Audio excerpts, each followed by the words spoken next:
بسم اللہ الرحمن الرحیم۔ آپ سبھی ناظرین کو امانت خدا اور نبی یوٹیوب چینل میں دل کی اتھا گہرائیوں سے خوش آمدید کہتے ہیں۔ ناظرین مکرم، ہماری آج کی ویڈیو نبی کریم صلی اللہ علیہ وسلم کی ہنسی مذاق اور بے تکلف زندگی کے حسین ترین عنوان سے معنون ہے، جس کو سن کر یقیناً آپ کے دلوں کو سکون ملے گا۔ ناظرین مکرم، ایک مرتبہ نبی اکرم صلی اللہ علیہ وسلم حضرت سودا رضی اللہ عنہا کے گھر میں تھے اور ان کی باری کا دن تھا۔ حضرت عائشہ رضی اللہ عنہا نے نبی اکرم صلی اللہ علیہ وسلم کے لیے حلوہ پکایا اور حضرت سودا رضی اللہ عنہا کے گھر پر لائیں اور لا کر نبی اکرم صلی اللہ علیہ وسلم کے سامنے رکھ دیا، اور حضرت سودا بھی سامنے بیٹھی ہوئی تھیں۔ ان سے کہا کہ تم بھی کھاؤ۔ حضرت سودا کو یہ بات گران لگی، نبی اکرم صلی اللہ علیہ وسلم کا جب میرے یہاں باری کا دن تھا تو پھر یہ حلوہ پکا کر کیوں لائیں؟ اس لیے انہوں نے کھانے سے انکار کر دیا۔ حضرت عائشہ نے کہا تم یہ ضرور کھاؤ گی، نہیں تو میں یہ تمہارے چہرے پر مل دوں گی۔ انہوں نے پھر بھی انکار کیا، پس حضرت عائشہ نے اپنا ہاتھ حلوے میں رکھا اور ان کے چہرے پر لگا دیا۔ نبی اکرم صلی اللہ علیہ وسلم ہنس پڑے اور آپ صلی اللہ علیہ وسلم نے اپنا ہاتھ حضرت عائشہ پر رکھ کر حضرت سودا سے فرمایا لو تم بھی اس کے چہرے پر لگا دو۔ سو انہوں نے بھی حضرت عائشہ کے چہرے پر لگا دیا اور نبی اکرم صلی اللہ علیہ وسلم ہنس پڑے۔ اتنے میں سیدنا عمر فاروق رضی اللہ عنہ وہاں سے آواز دیتے ہوئے او عبداللہ او عبداللہ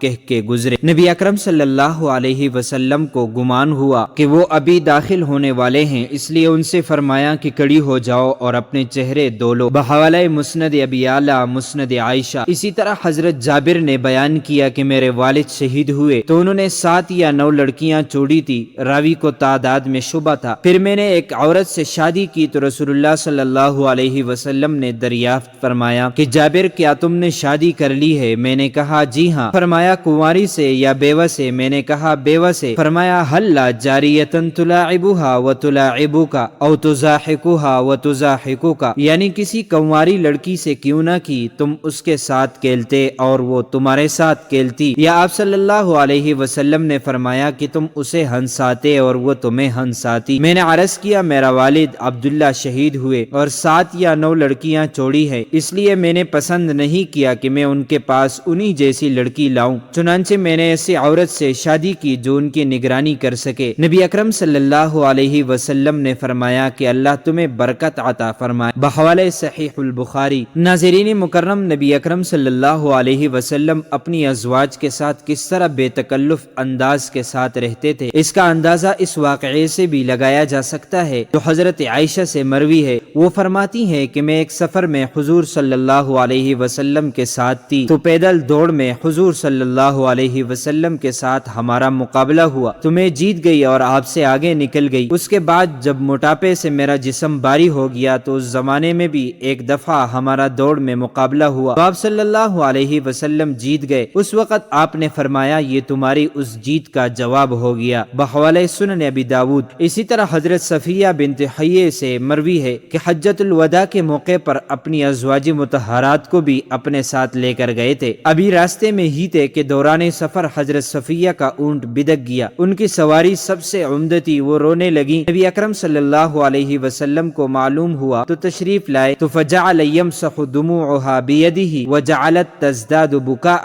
وهو ينهاها، اپنے دست مبارک سے ان کے آنسو پوجنے لگے لیکن وہ اور زیادہ رونے لگی، اور نبی اکرم صلی اللہ علیہ وسلم مسلسل انہیں چپ کراتے رہے۔ بحوالہ مسند احمد ابن حنبل۔ آپ صلی اللہ علیہ وسلم کتنی بے تکلفی سے زندگی گزارتے تھے، اس حدیث سے اندازہ لگائیں۔ ام المومنین سیدہ عائشہ فرماتی ہیں کہ میں اور رسول اللہ صلی اللہ علیہ وسلم ایک برتن سے غسل کرتے تھے، دونوں کے ہاتھ اس میں پڑ جاتے اور یہ غسل جنابت کا تھا۔ ایک اور حدیث میں حضرت عائشہ فرماتی ہیں کہ میں اور رسول اللہ صلی اللہ علیہ وسلم دونوں ایک ہی برتن سے غسل کرتے تھے، کبھی آپ مجھ سے سبقت کر جاتے اور کبھی میں آپ سے سبقت کر جاتی، یہاں تک کہ آپ صلی اللہ علیہ وسلم فرماتے میرے لیے لیے چھوڑ دو، اور میں کہتی میرے لیے چھوڑ دیجئے۔ بحوالہ سنن النسائی اور اسی طرح حضرت عبداللہ بن عباس سے روایت ہے کہ نبی اکرم صلی اللہ علیہ وسلم اور حضرت میمونہ ایک ہی برتن میں غسل کر لیتے تھے، بحوالہ صحیح البخاری۔ اسی طرح ام المومنین سیدہ عائشہ فرماتی ہے کہ نبی اکرم صلی اللہ علیہ وسلم نے اپنی ایک بیوی کا بوسہ لیا، پھر نماز کے لیے نکلے اور دوبارہ وضو نہیں کیا۔ آپ کے بھتیجے حضرت عروہ کہتے ہیں میں نے ان سے کہا وہ بیوی آپ کے علاوہ اور کون ہو سکتی ہیں؟ یہ سن کر وہ ہنسنے لگی، بحوالہ سنن ابی داؤد۔ ناظرین مکرم، آپ صلی اللہ علیہ وسلم اپنی ہر بیوی کی مزاج کی رعایت فرماتے تھے۔ نبی اکرم صلی اللہ علیہ وسلم اپنی ازواج کے مزاج کو پہچانتے تھے۔ اس کا اندازہ اس واقعے سے لگایا جا سکتا ہے۔ حضرت عائشہ فرماتی ہیں کہ ایک دن نبی اکرم صلی اللہ علیہ وسلم نے حضرت عائشہ سے فرمایا جب تم مجھ سے راضی ہوتی ہو اور جب تم مجھ سے ناراض ہوتی ہو، دونوں حالتوں کا علم مجھے ہو جاتا ہے۔ حضرت عائشہ نے فرمایا کہ یا رسول اللہ کس طرح علم ہو جاتا ہے؟ آپ نے فرمایا کہ جب تم مجھ سے راضی ہوتی ہو تو بلا ورب محمدin، محمد کے رب کی قسم کے الفاظ سے قسم کھاتی ہو، اور جب تم مجھ سے ناراض ہوتی ہو تو لا ورب ابراہیم، ابراہیم کے رب کی قسم کے الفاظ سے قسم کھاتی ہو۔ اس وقت تم میرا نام نہیں لیتی بلکہ حضرت ابراہیم کا نام لیتی ہو۔ حضرت عائشہ نے فرمایا یا رسول اللہ میں صرف آپ کا نام ہی چھوڑتی ہوں، نام کے علاوہ کچھ نہیں چھوڑ۔ ناظرین مکرم، اپنی بیوی کی دل لگی کے لیے حالات و واقعات بیان کرنا بھی سنت نبوی ہے۔ اپنی بیوی کو وقت دینا، اس کے پاس بیٹھنا، اس سے باتیں کرنا، گپ شپ لگانا، کچھ اس کی سننا کچھ اپنی سنانا، یہ سب امور بھی آپس کی محبتوں کو بڑھانے والے ہیں۔ چنانچہ حضرت عائشہ فرماتی ہیں کہ ایک رات نبی اکرم صلی اللہ علیہ وسلم نے اپنے گھر والوں کو ایک قصہ سنایا تو ایک زوجہ محترمہ نے کہا کہ یہ تو خرافہ کی بات معلوم ہوتی ہے۔ نبی اکرم نے فرمایا جانتی بھی ہو کہ خرافہ کا اصل قصہ کیا ہے؟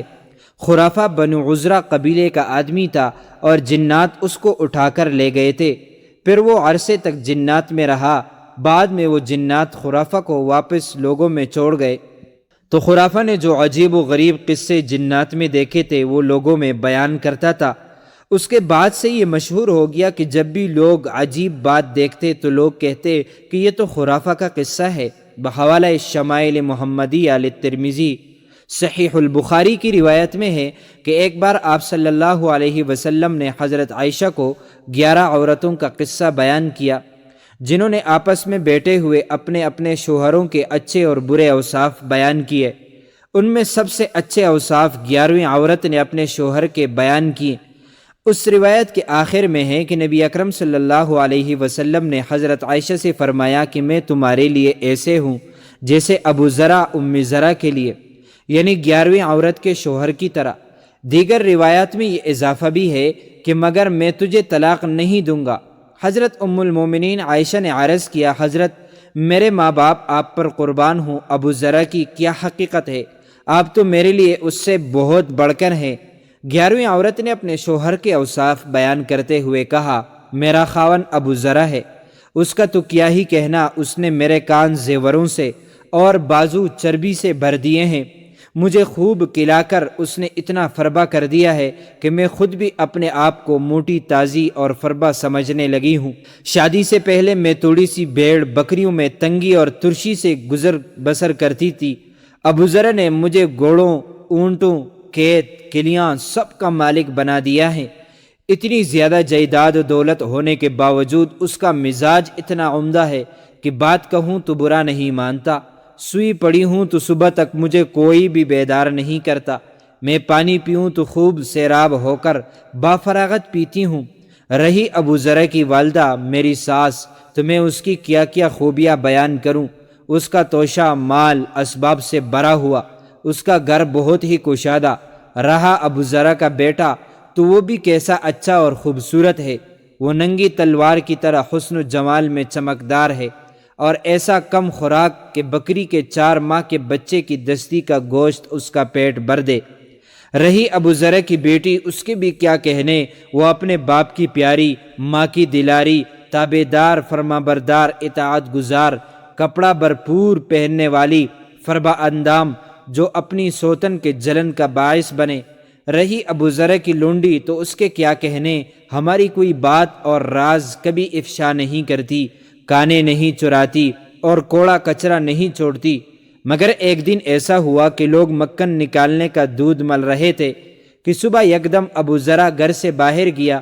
اچانک اس نے ایک عورت دیکھی جس کے چیتوں جیسے دو بچے اس کے کمر کے تلے دو اناروں یعنی پستانوں سے کھیل رہے تھے۔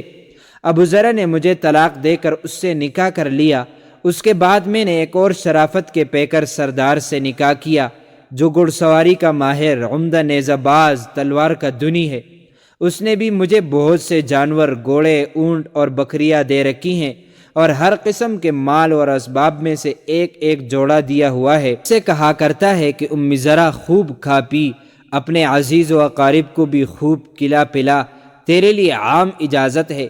مگر یہ سب کچھ جو بھی اس نے مجھے دیا ہوا ہے اگر اکٹھا کروں تو ابو ذر کے ایک چھوٹے برتن کو بھی نہیں پہنچتا۔ ام المومنین سید عائشہ فرماتی ہیں، رسول اللہ صلی اللہ علیہ وسلم نے فرمایا، میں تمہارے لیے ابو ذر کی طرح ہوں جس طرح وہ ام ذر کے لیے تھا۔ ناظرین مکرم، بیوی کو وقتاً فوقتاً ہدیہ اور تحفہ دینا بھی ازدواجی زندگی کو پائیدار بناتا ہے۔ ہمارے عرف میں نکاح سے قبل منگیتر کو تو ہدیے اور تحفے دینے کا رواج ہے، لیکن نکاح کے بعد بیوی کو تحائف دینے کا رواج بالکل نہ ہونے کے برابر ہے۔ حالانکہ ایسا نہیں ہونا چاہیے۔ ہر خوشی کے موقع پر، عیدین کے مواقع پر، سردی اور گرمی یعنی موسم بدلنے پر، سفر سے واپسی پر بیوی کے لیے تحائف کا بندوبست آپس کی محبتوں کو بہت زیادہ بڑھانے والا ہے۔ دیکھیں، ہر موسم میں اور عیدین وغیرہ کے موقع پر بیوی نے کپڑے تو بنوانے ہی ہے۔ اگر ہم اس کے مطالبے سے قبل ہی اس کی ضرورت کی چیزیں خود ہی لے آئیں یا اسے لانے کا کہہ دیں تو مفت میں وہ آپ کی احسان من بھی ہو جائے گی اور اس کے دل میں آپ کی بے پناہ محبت بھی پیدا ہو جائے گی کہ یہ میرے شوہر کو میرا کس قدر خیال ہے۔ جناب نبی کریم صلی اللہ علیہ وسلم نے بہت واضح الفاظ میں ارشاد فرمایا ہے، تہادو تحابو، تم آپس میں ایک دوسرے کو ہدیہ دیا کرو، اس سے محبت بڑھے گی۔ صحیح مسلم کی حدیث ہے جس کا ترجمہ کہ دشمنی نہ رکھ کے کوئی مومن مرد کسی مومن عورت سے اگر اس میں ایک عادت ناپسند ہوگی تو دوسری پسند بھی ہوگی۔ غصے سے بچنا، برداشت کرنا، نرمی اختیار کرنا، یہ سنت نبوی صلی اللہ علیہ وسلم ہے اور یہی امت سے مطلوب ہے۔ اس بارے میں ایک حدیث ملاحظہ کیجیے۔ حضرت عائشہ نے فرمایا کہ کچھ یہودی نبی اکرم صلی اللہ علیہ وسلم کی خدمت میں حاضر ہوئے اور کہا، السلام علیکہ۔ نبی اکرم صلی اللہ علیہ وسلم نے جواب دیا، وعلیکم۔ لیکن حضرت عائشہ نے کہا، السلام علیکم ولعنکم اللہ وغضب علیکم۔ نبی اکرم صلی اللہ علیہ وسلم نے فرمایا، مہلاً یا عائشہ، علیک بالرفق وایاک والعنف او الفحش، کہ عائشہ صبر سے کام لو، نرمی خوی اختیار کرو، سختی اور بد کلامی سے ہمیشہ پرہیز کرو۔ قالت اولم تسمع ما قالوا، حضرت عائشہ نے کہا، اے اللہ کے رسول، کیا آپ نے نہیں سنا کہ یہودی کیا کہہ رہے تھے؟ قال اولم تسمعی ما قلت ورددت علیہم فیستجاب لی فیہم ولا یستجاب لہم فیہ۔ نبی اکرم صلی اللہ علیہ وسلم نے فرمایا کہ عائشہ، تم نے نہیں سنا کہ میں نے انہیں کیا جواب دیا؟ میں نے ان کی بات انہی پر لوٹا دی اور میری دعا ان کے بدلے میں قبول کی گئی اور ان کی میرے بارے میں قبول نہیں کی گئی، بحوالہ صحیح البخاری۔ اسی طرح حضرت انس فرماتے ہیں کہ نبی اکرم صلی اللہ علیہ وسلم اپنی ایک زوجہ حضرت عائشہ کے یہاں تشریف رکھتے تھے۔ اس وقت ایک زوجہ حضرت زینب بنت جہش نے نبی اکرم صلی اللہ علیہ وسلم کے لیے ایک پیالے میں کچھ کھانے کی چیز بھیجی، جن کے گھر میں نبی اکرم صلی اللہ علیہ وسلم اس وقت تشریف رکھتے تھے۔ انہوں نے خادم کے ہاتھ پر غصے میں مارا، جس کی وجہ سے کٹورا گر کر ٹوٹ گیا۔ پھر نبی اکرم صلی اللہ علیہ وسلم نے ٹوٹے ہوئے کٹورے کے ٹکڑے جمع کیے اور جو کھانا اس برتن میں تھا اسے بھی جمع کرنے لگے اور خادم سے فرمایا کہ تمہاری ماں کو غیرت آ گئی ہے۔ اس کے بعد خادم کو روکے رکھا۔ آخر جن کے گھر میں وہ کٹورا ٹوٹا تھا ان کی طرف سے نیا کٹورا منگایا گیا اور نبی اکرم صلی اللہ علیہ وسلم نے نیا کا مطہرہ کو واپس جن کا کٹورا توڑ دیا گیا تھا اور ٹوٹا ہوا کٹورا ان کے یہاں رکھ لیا جن کے گھر میں وہ ٹوٹا ہوا تھا، بحوالہ صحیح البخاری۔ تو نرمی خوش اخلاقی سے زندگی گزارنی چاہیے۔ شروع میں حضرت سودہ کے گھر حلوہ آنے والا واقعہ گزر چکا کہ دو بیویاں غصے میں ہیں اور آپ صلی اللہ علیہ وسلم بڑے تحمل سے انہیں سنبھال رہے ہیں۔ ناظرین مکرم، بیوی کی دینی تربیت بھی سنت نبوی ہے۔ نبی اکرم صلی اللہ علیہ وسلم نے فرمایا، ترفع عنہم عصاک ادبا واخفہم فی اللہ، اپنے اہل و عیال پر اپنی وسعت کے مطابق خرچ کرتے رہو۔ تادیباً کسی کو سزا یا تادیباً کچھ مارنا پیٹنا ضروری ہو تو اس سے پہلتے ہی نہ کرو، اور ان کو اچھی اچھی باتوں کی نصیحت اور تلقین کرتے رہا کرو، اور دین کے احکام و مسائل کی تعلیم دیا کرو، اور ان کو بری باتوں سے بچانے کی کوشش کرو۔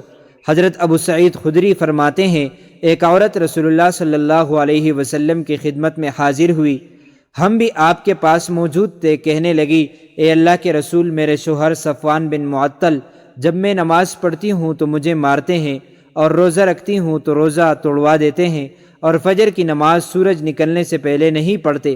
حضرت صفوان اس وقت آپ صلی اللہ علیہ وسلم کے پاس موجود تھے، تو آپ صلی اللہ علیہ وسلم نے ان سے ان باتوں کے متعلق پوچھا جو ان کی بیوی نے بیان کی، تو انہوں نے کہا، اے اللہ کے رسول، اس کا یہ الزام کہ نماز پڑھنے پر میں اسے مارتا ہوں، تو بات یہ ہے کہ یہ دو دو صورتیں پڑھتی ہیں، جبکہ میں نے اسے دو دو صورتیں پڑھنے سے منع کر رکھا ہے۔ آپ صلی اللہ علیہ وسلم نے فرمایا، لوگ اگر ایک ہی صورت پڑھ لے تب بھی کافی ہے۔ حضرت صفوان نے پھر کہا، اور اس کا یہ کہنا کہ میں اس سے روزہ افطار کرا دیتا ہوں تو یہ روزہ رکھتی چلی جاتی ہے، میں جوان آدمی ہوں، صبر نہیں کر پاتا۔ تو رسول اللہ صلی اللہ علیہ وسلم نے اس دن فرمایا، کوئی عورت اپنے شوہر کی اجازت کے بغیر نفلی روزہ نہ رکھے۔ رہی اس کی یہ بات کہ میں سورج نکلنے سے پہلے نماز نہیں پڑھتا، تو ہم اس گھرانے سے تعلق رکھتے ہیں جس کے بارے میں سب جانتے ہیں کہ سورج نکلنے سے پہلے ہم اٹھ ہی نہیں پاتے۔ آپ صلی اللہ علیہ وسلم نے فرمایا، جب بھی جاگو نماز پڑھ لیا کرو۔ واضح رہے کہ حضرت صفوان بن معطل کے اس بیان سے یہ معلوم ہوا کہ گویا آپ شرعی طور پر اس بات میں معذور تھے، اور یہ واقعہ کبھی کبھار کا ہی ہو سکتا ہے جس کو مسئلہ بنا کر ان کی بیوی نے عدالت نبوی میں پیش کیا۔ صحابی رسول کے بارے میں یہ سوچا بھی نہیں جا سکتا کہ قصداً و عمداً وہ نماز میں تساہلی کرے گا۔ رات بھر کی محنت و مزدوری کے بعد آدمی تک کر چور ہو جاتا ہے، اور فطری طور پر آخری رات کی نیند سے خود سے یا جلدی بیدار ہونا مشکل مسئلہ ہے۔ اگر کبھی ایسی معذوری ہو جائے تو بیداری کے بعد نماز ادا کر لی جائے۔